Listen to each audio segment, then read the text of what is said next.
वणकम काशी, हर हर महादेव,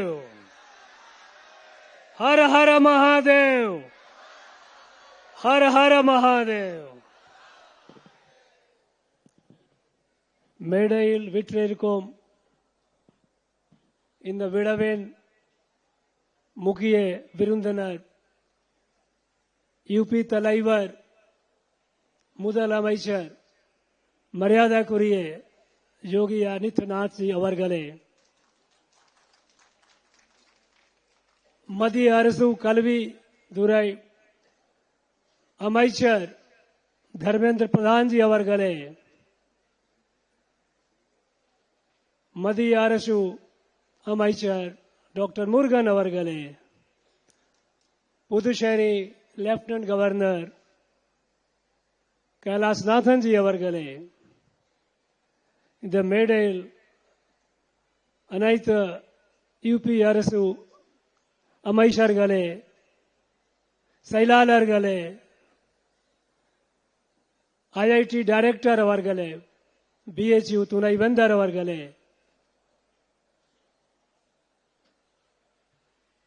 காசி தமிழ் சங்கமம் விழாவிற்கு தமிழ்நாட்டில் இருந்து இங்கே வருகை தந்துள்ள என் அன்பான தமிழ் சகோதர சகோதரிகளே, உங்களுக்கு வருக வருக வரவேற்கிறேன்.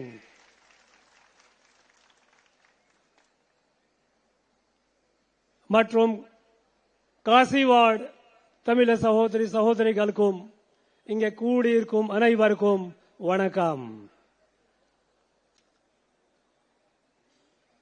நண்பர்களே, உங்கள பயணி எப்படி இருந்தது?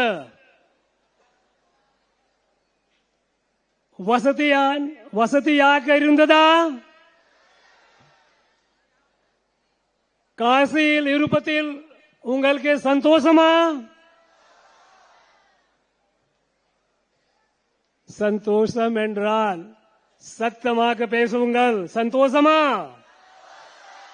நன்றி.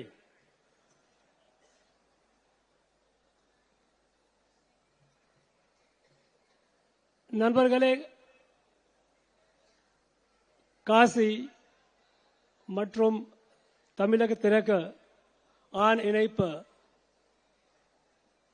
பல 1000 ஆண்டுகள் பழமையானது.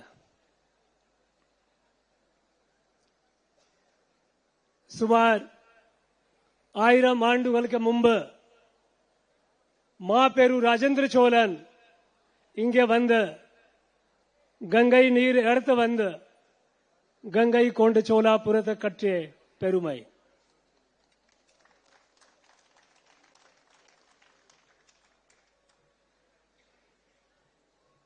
சிறந்த புரட்சியாளர் விடுதலை போராட்ட வீர மகாகவி சுப்பிரமணியம் பாரதி காசிலே வந்து படித்தார். அது நமக்கு நன்றாக அறியாம். காசி தமிழ மக்களின் இதயத்தில் வாழ்கிறது. காரணம், காசி சிவ பெருமானின் முக்கிய அஸ்தலம், முக்கியம் பகுதி. சிவபெருமான் மீதான் சிறந்த பக்தி தமிழ் மக்களின் முக்கிய கலாச்சாரம், முக்கிய அடையாளம்.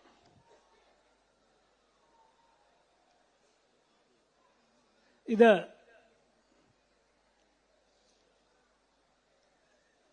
அதிகம் க்ளோஸ் ரிலேஷன்ஸ்.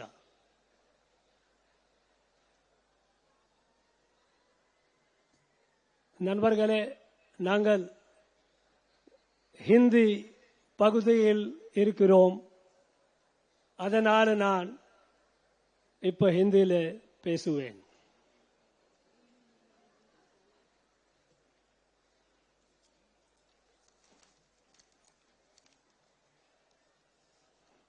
मित्रों, आज का दिन अति विशिष्ट दिन है. कार्तिक दीपम का आयोजन हो रहा है और लाखों लाखों की संख्या में शिव भक्त तिरुवन्नामलाई पहुंच चुके हैं। कल कार्तिक दीपम है। मैं भी यहां से जाने के बाद प्रयास करूंगा वहां जाने का और भगवान शिव के अग्नि रूप के दर्शन का। कार्तिक दीपम की आपको सबको हार्दिक शुभकामनाएं। हम सब जानते हैं कि काशी भारत का आध्यात्मिक राजधानी रहा है। आदिकाल से भारतीय अध्यात्म, सनातन अध्यात्म का स्रोत और भारत राष्ट्र का उद्भव का केंद्र रहा है काशी। काशी भारत के प्रत्येक भाग से अटूट रूप से जुड़ा हुआ है। काशी में आप एक मिनी भारत को पाते हैं। भारत का ऐसा कोई भी क्षेत्र नहीं है जहां का निवासी काशी में रह न रहा, और अच्छी संख्या में रहते हैं। जहां तक तमिलनाडु की बात है, हमारे 40,000 से अधिक तमिल भाई बहन काशी में सैकड़ों वर्षों से रह रहे हैं। काशी ही उनका घर है। काशी का केदार घाट को हम सब तमिल घाट के नाम से जानते हैं, और यहां के जो नाविक हैं उसमें अधिकांश तमिल बोलते भी हैं। काशी और तमिल का संबंध बहुत ही प्राचीन है। अभी कैलाशनाथन जी कह रहे थे कि 200 साल पहले, 225 साल पहले आप देखें तो तमिल के संगम साहित्य में जो 2500 वर्ष पुराना, 2500 वर्ष से अधिक पुराने तमिल का संगम साहित्य में काशी और मां गंगा की चर्चा प्रचुर मात्रा में है। तमिल संगम साहित्य का एक बहुत मशहूर, काफी प्रख्यात शिल्प अधिकारम शास्त्र है। शिल्प अधिकारम की मुख्य नायकी कणकी जब श्राप से मदुरई शहर को भस्म कर देती है, तो पांड्या राजा जब उसकी मंदिर बनाने की कल्पना करते और पुनः राजधानी का नव निर्माण करने की बात करते, तो हिमालय से पत्थरों को लेकर इसी काशी के पावन गंगा, मां गंगा में उन्हें डुबाकर उसे पवित्र कर लेकर गए और उसे मंदिर का निर्माण किया। ये तो 2500 वर्ष पुरानी है। जब अंग्रेजों ने तमिलनाडु को अपने कब्जे में लिया 1801 में, उस समय वहां के तत्कालीन मराठा राजा सरफोजी महाराज की एक चिट्ठी है 20 जनवरी 1801 की। उसमें उन्होंने अंग्रेजों के लिखा कि आपने काशी, ये हमारा क्षेत्र तो ले लिया, लेकिन कृपा करके हमारी एक संस्था है, उसको आप छेड़छाड़ न करें। इसमें हमारे हजारों वर्ष की पूर्वजों का उसमें योगदान है। उन्होंने कहा कि काशी से रामेश्वरम प्रति वर्ष 50,000 से अधिक यात्री आते थे। 1801 में कल्पना कीजिए उस समय भारत की जनसंख्या क्या थी, और प्रति वर्ष 50,000 तीर्थयात्री काशी से तमिलनाडु जाते थे, रामेश्वरम जाते थे। और रास्ते में इतनी धर्मशालाएं बनी हुई थी जहां वो उनका रख रखाव होता था, विश्राम करते थे, खान पान करते थे। अगर बीमार पड़ जाए तो वैद्य भी होते थे जो उनका इलाज करते थे। तो ये जो उनका एक रिक्वेस्ट था, उनका एक निवेदन था अंग्रेजों से कि हमारी ये जो धर्मशालाओं की जो श्रृंखला है इसको आप छेड़छाड़ न करो। लेकिन उन्हें तो इसे मिटाना था, उसे मिटा दिया। तो कहने का मेरा तात्पर्य है कि तमिलनाडु और काशी का संबंध हजारों वर्षों पुराना है और जीवंत है। हमें नहीं भूलना चाहिए कि जब 1000 वर्ष के आक्रांताओं के कालखंड में जब हमारी भारत की आध्यात्मिक संस्कृति को मिटाया जा रहा था, उसे नष्ट करने का भरपूर प्रयास किया गया और उन्होंने भरपूर नष्ट किया भी।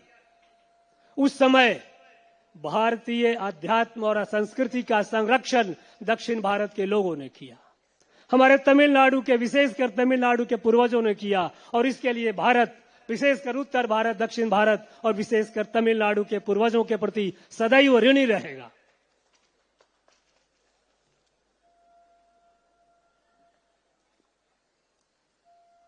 ये दुर्भाग्य की बात की आजादी के बाद निहित स्वार्थ से प्रेरित कुत्सित राजनीति ने यह प्रयास किया कि वो उस आध्यात्मिक संस्कृति को जो हमें जोड़ती है, हमें एक करती है, एक भारत श्रेष्ठ भारत का भाव देती है, संदेश देती है, उसे खत्म करने का प्रयास किया। हमारे आध्यात्मिक नायकों महानायकों को गालियां दी गई, सनातन को डेंगू और मलेरिया तक कहा गया। इससे तमिलनाडु के लोगों के मन में काफी बेचैनी थी, उन्हें काफी खलबली मची हुई थी। जैसा हम जानते हैं कि तमिलनाडु, हमारे प्रधानमंत्री, यशस्वी प्रधानमंत्री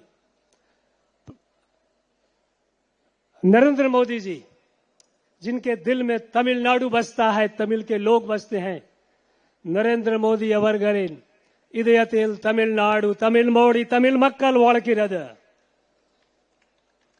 उन्होंने इस दर्द को, इस बेचैनी को समझा और तब ये काशी तमिल संगमम यात्रा की शुरुआत हुई।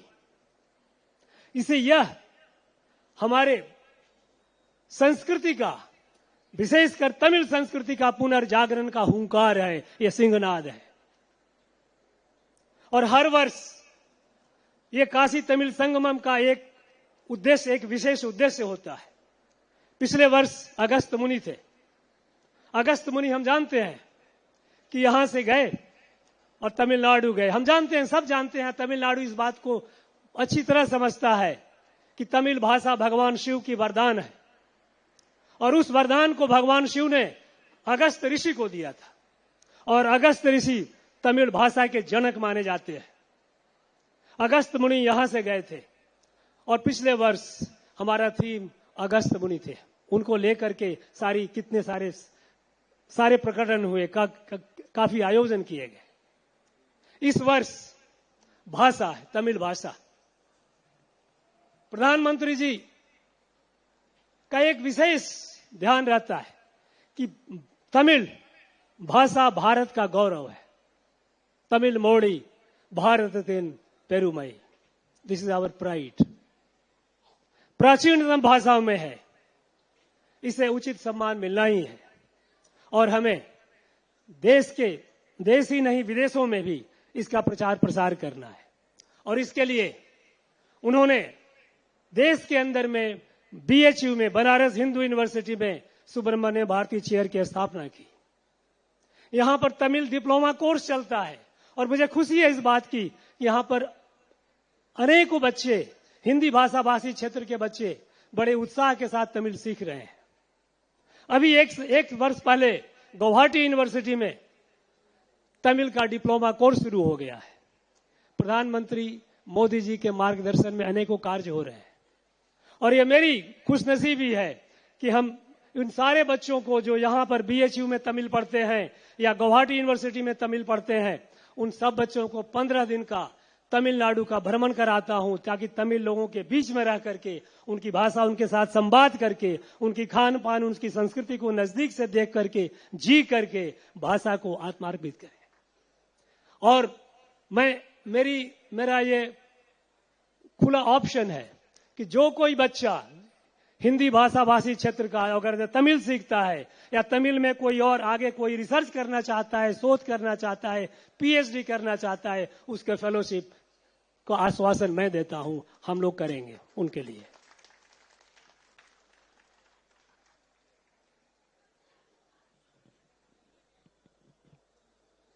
इस वर्ष विशेषकर भाषा पर जोर है और मेरा पूरा विश्वास है कि इस प्रयास से तमिल भाषा का प्रचार प्रसार हमारे देश में बड़ी तेजी से होगा। तमिल साहित्य और तमिल भाषा, तमिल साहित्य और तमिल संस्कृति का जितना प्रचार प्रसार प्रधानमंत्री मोदी जी ने किया है, शायद किसी नेता ने, तमिलनाडु के भी किसी नेता ने कभी कल्पना भी न की होगी। आप सोचें, कल्पना कीजिए, सिंगापुर में तिरुवल्लुवर कल्चरल सेंटर बना दिया, मलेशिया के यूनिवर्सिटी में तिरुवल्लुवर चेयर बन गए जहां तमिल की पढ़ाई हो रही है, अमेरिका के बॉस्टन यूनिवर्सिटी में तिरुवल्लुवर चेयर बना दिया उन्होंने, फिजी में स्कूलों में बच्चों को तमिल पढ़ाने के लिए तमिल शिक्षकों की नियुक्ति हो रही है। जगह जगह हर जगह तमिल का प्रचार प्रसार, यूएन में तमिल का प्रचार प्रसार। तमिल संस्कृति की जब हम बात करते हैं तो हमारा पवित्र सेंगोल भारत की आजादी के का जो साक्षी था, जिसे भुला दिया गया था, उसे पुनः सम्मान के साथ संसद के नए भवन में स्थापित करने का कार्य प्रधानमंत्री मोदी जी ने किया है। अभी तमिल पराक्रमी योद्धा, पराक्रमी राजा राजेंद्र चोला का 1000वां वर्ष संपन्न हुआ है। प्रधानमंत्री जी आए थे, गंगईकोंड चोलापुरम आए थे और उन्होंने वहां आश्वासन, उन्होंने घोषणा की कि राजेंद्र चोला और राजराज चोला, इन दोनों पराक्रमी चोला राजाओं की विशालकाय मूर्तियां बनेगी। तमिल संस्कृति, तमिल धरोहर, तमिल भाषा का जितना प्रचार प्रसार प्रधानमंत्री मोदी जी ने किया है, शायद किसी ने नहीं किया होगा। और इस काशी तमिल संगमम का प्रभाव अब तमिलनाडु में जोरों से दिखने लगा है। 4 साल का यह प्रयास एक तमिलनाडु के अंदर में सांस्कृतिक पुनर्जागरण का एक अभियान चल पड़ा है। यहां से जो यात्री जाते तो हजारों ही हैं, लेकिन लाखों करोड़ों लोग इससे जुड़े होते हैं। यात्रा करके जो भी जाता, सामान्य रूप से हमने वहां एक व्यवस्था कर रखी है कि अपना अनुभव हमसे शेयर करते हैं, और एक से एक मीठे अनुभव, एक से एक अनुभव। तमिलनाडु के हर क्षेत्र में काशी तमिल संगमम की चर्चा होती है। काशी से हमारा जो जुड़ाव है, प्राचीन जुड़ाव, इसके बारे में लोग बातें करते हैं, गोष्ठियां होती हैं। यह बदलाव दिख रहा है। यह एक भारत श्रेष्ठ भारत का एक जीवंत उदाहरण है। इस कार्यक्रम के लिए, इस 4 वर्षों से चल रहा इस यज्ञ के लिए, राष्ट्रीय एकता का यज्ञ, एक राष्ट्र एक भारत श्रेष्ठ भारत की भावना का यज्ञ, इस यज्ञ को प्रारंभ करने के लिए और इसे सुचारित रूप से, नियमित रूप से प्रतिवर्ष करने के लिए, इसका मार्गदर्शन करने के लिए हम सब प्रधानमंत्री मोदी जी के हृदय से अभिनंदन और आभार व्यक्त करते हैं। शिक्षा मंत्रालय, भारत सरकार का शिक्षा मंत्रालय, धर्मेंद्र प्रधान जी, उनकी मंत्रालय ने इसको बखूबी निभाया है। सारे डिटेल्स पे सारे मंत्रालय, चाहे वो रेल मंत्रालय हो या सांस्कृतिक मंत्रालय हो, सब मंत्रालय एकजुट होकर के ये हमारे प्रशासनिक समन्वय का एक उदाहरण बन जाता है। जहां तक यूपी प्रशासन की बात है, ये तो अकल्पनीय समन्वय है। जितने भी यहां से यात्री जाते हैं तमिलनाडु के, हमारे भाई बहन सारे वर्गों के, चाहे वो कृषि से जुड़े हो, चाहे वो छात्र हो, चाहे वो आध्यात्मिक वर्ग के हो, चाहे उद्योग से जुड़े हो, किसी भी क्षेत्र के हो, सब के सब अपना अनुभव शेयर करते हैं। सब ने एक से एक बढ़कर तारीफ की कि यूपी में जितना उनका स्वागत हुआ, सत्कार हुआ, कहीं कोई कठिनाई हुई। और हद तो तब हो गई जब पिछले इसी साल के शुरुआत में, जब महाकुंभ में, जब हमारे तमिलनाडु से हजारों आए थे, उन्होंने जो वर्णन किया, उस वर्णन को मैं एक संकलन के रूप में उसको प्रकाशित करने का प्रयास कर रहा हूं। यह अद्भुत है। इसके लिए मैं यूपी नेतृत्व, यशस्वी, लोकप्रिय मुख्यमंत्री योगी आदित्यनाथ जी का हृदय से अभिनंदन करता हूं, आभार व्यक्त करता हूं। मैं मानता हूं कि यह यज्ञ चलता रहेगा और भारत, पूर्ण विकसित भारत का जो लक्ष्य है 2047 में प्राप्त करने का, उसे अवश्य समय के पहले प्राप्त करेगा। हमारे तमिल भाई बंधु, आपकी यात्रा सफल हो। सफल से कर मेरा तात्पर्य हुआ आप स्वस्थ रूप से वापस जाएं और जाकर के अपनी कहानियां अपने परिजनों से, अपने मित्रों से उसे शेयर करें। जहां जितना ज्यादा से ज्यादा इसको प्रचार करें, इसको आप प्रसारित करें। आपकी यात्रा सुखद हो, यह यज्ञ ऐसे ही चलता रहे। इसके साथ मैं अपने वाणी को विराम देता हूं। पुनः प्राइम मिनिस्टर मोदी, प्रधानमंत्री मोदी और यूपी के मुख्यमंत्री योगी जी का अभिनंदन और आभार व्यक्त करते हुए भारत माता की, भारत माता की, भारत माता की।